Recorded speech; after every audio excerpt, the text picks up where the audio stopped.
Hey guys, it's Summer Rayne from Homestead, Brooklyn, and today I want to take you through my Biopod, which is a vivarium that hooks up to your smartphone that controls anything from humidity to watering to lighting.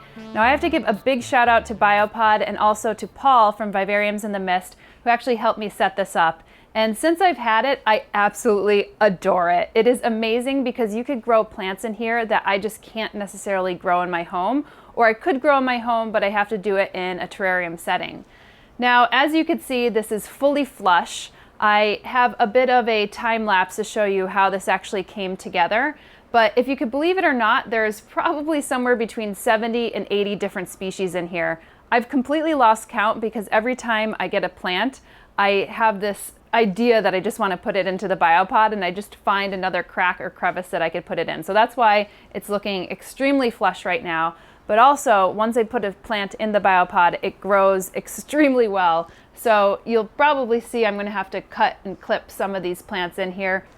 Now, because this is automated, there's not too much that you have to do. There is a little bit of a setup process, but the one thing that I would say is that you would want to put a substrate. Now, you can see that this is aquatic, and some of it is not necessarily aquatic up here, but I do have water down here, and I have more of a rainforest ecosystem here, but you can make a drylands, like a montane forest. There's certain things that you could control in order to make that the type of ecosystem that you want. Now, my water is a little bit dark down here because I used this fluorite dark. It's clay.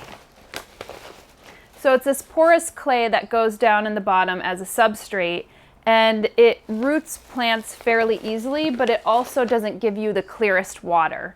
So that was suggested to me by Paul from Vivariums in the Mist, so that's what I have.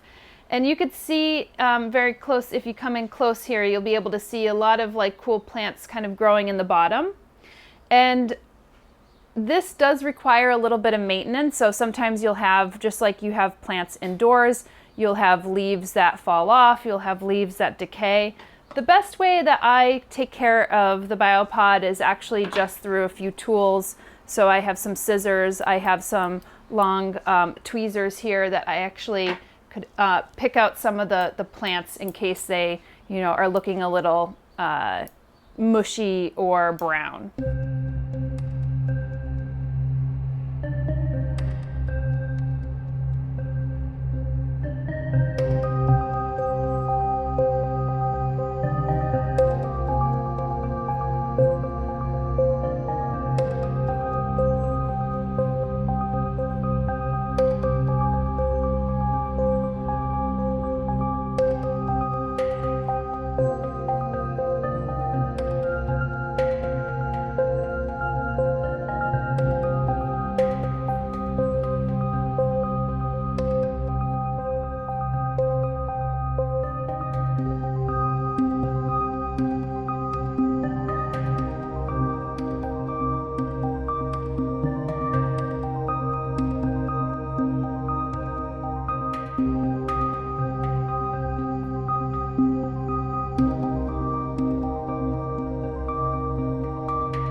I'm not going to go over every single plant that's in here, and to be honest with you, I've probably even forgotten some of the stuff that I've put in here.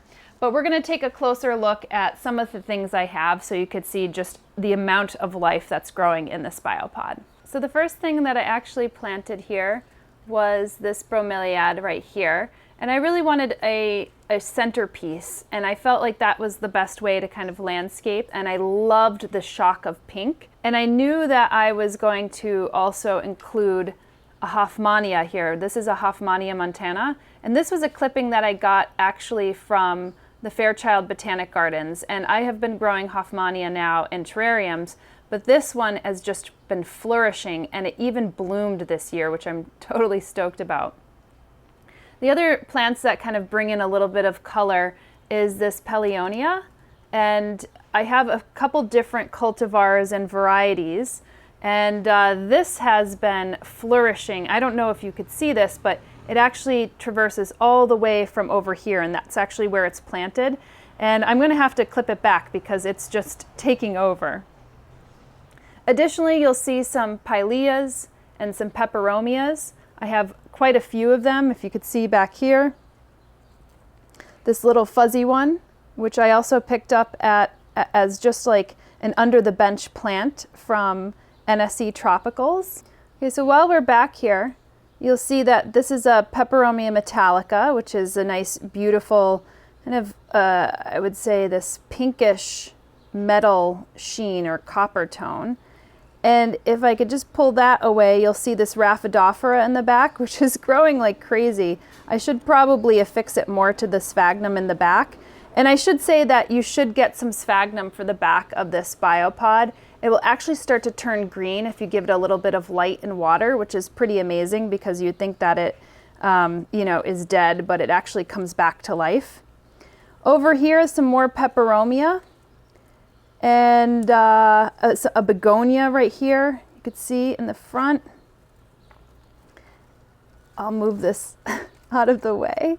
And if you could see this in the back, this Peperomia kind of looks very similar to this Philodendron brandtianum, and I put them back there side by side so I could actually show you the similarities in the leaf structure. But this is a Peperomia and this is a Philodendron. They're not the same plant, but they have very similar physiological characteristics and morphological characteristics to one another. They have that kind of silver sheen. And they could be easily confused, but looking at them side by side, you could see how they differ. This little guy in the back, that looks like a little oak leaf, this is a Ficus pumila quercifolia.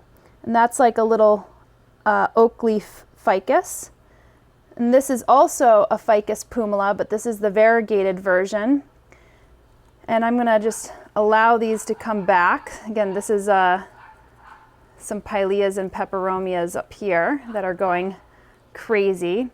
This is a Heupuerzia, as well as this one over here. And this one I had just gotten from the Netherlands, and it's looking a little shaky, so I'm hoping it'll actually come back because this one took about a week in order to be able to get to me. So hopefully with a little bit of time in the biopod, it'll actually come back. Okay, I'm going to go through here, and you'll see this amazing little guy is a Philodendron Graziella, and that is growing up. I'm going to have to give it a little clipping because it's reached to the top. This Selaginella here with the silver streaks is a Selaginella picta. We have some Aglaonemas under here. This little guy coming out is an Elaphoglossum. It's got a really beautiful metallic blue-green sheen, as you could see. This is a wire vine that's growing through here, this with the little red stems. As you could see, it's kind of wrapping around certain plants. Okay, this is also one of those little Peperomia with the silver sheen. This is a Java fern, a Javanese fern, as you can see right back here that I'm pulling up. Oh, and this is a piper. Let me see if I could get to it. If you see this really textured leaf in the back, oh, it's so hard to get to because it's under so many leaves. Here you go. Can you see that? That's a piper. And if we go way back here, you'll see also another ficus, this fuzzy one right here, a MacGalvaria, and this dark skeleton king right here of a leaf. I have a lot of homolominas and some philodendrons in here, a nubius, which are all types of Araceae and Aroids. Back here are some orchids. This is also an orchid. And if we go back over here again, these are some Ripsalis, and these are Ripsalis that had broken off, and I just kind of put back into the biopod in order to root. And these beautiful little guys over here, you could kind of see they look like little buttons. This is a type of Medinilla. This is Medinilla sedifolia. And I got a couple cuttings from the planting fields, and it's just taking very nicely. Another Ficus pumila right here. This is a banana plant that's kind of growing up out of the water. And you'll see a lot of floating plants. So I have some water lettuces, I have some red floaters. These are some telangia over here. And you'll notice that I actually have this mangrove tree. And if you were following along from the plant swap, this is actually one of the plants that I swapped. You'll also notice this tall guy, which wasn't so tall before, but this is an Amorphophallus, so I'm going to have to take him out of here because he's just grown a little bit too big. And I'm glad I started him in here, but he'll have to come out. This fuzzy plant right here is a Calumnia, and this is a Ficus deltoidea back here that I also am rooting. I could probably actually take him out because he's probably rooted. I'm going to take this little fuzzy guy out. This is another type of, actually I think this is a Lepismiums, but it's one of the jungle cacti. There's some orchids back here, and then I'm wondering if you could get a little close because I'm actually going to peel apart some of these plants because there's some real gems behind here. So if you see back here, this is a little sundew plant. It is just hiding out behind the bromeliad and my Peliona. This is also a little Philodendron graciella that I got from my friend Sebastian. And if I pull back this way,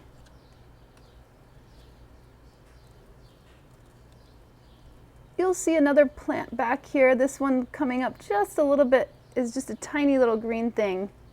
And this is a Stylidium. This is another type of proto-carnivorous plant. Very hard to see, but it actually has, its pistils have like a little whiplash that whips at flies coming through. And you'll also see that I have a lot of mosses and ferns. This is a perfect place for that. I'm also going to show you one plant over here that's kind of special. These are actually going to be little lilies, and this is a marsh lily. I think it's from Madagascar, so it doesn't look like much now, but it'll get a pretty cool flower. And you'll also see over here that I have other bulbs that are sitting in sphagnum that are waiting to come up. I almost forgot one of the more important ones. This is a jewel orchid. This is a Macoides petala. And that one is a stunner because it looks like it has these lightning strikes on its leaves. And finally, I'm going to show you a little bit of the aquatic plants. I'm not going to go too much into them because they're a little bit more difficult to see. So you can see in the top that there's a lot of floating plants, and some of these are younger floating plants. They're stemming from, let me push this one over so you can see it's probably stemming from this one right here, which is an older one. These will all mature. They multiply rapidly, but some of them are water lettuce, some of them are red floaters, they're called. And then I also have a banana plant that's, you can see right here, that's coming up. This actually has little rootlets that look like bananas, and then it just spreads kind of in a aggressive manner. You'll notice that a lot of these aquatic plants are fairly aggressive. I have some anubias. This is some Java fern right here.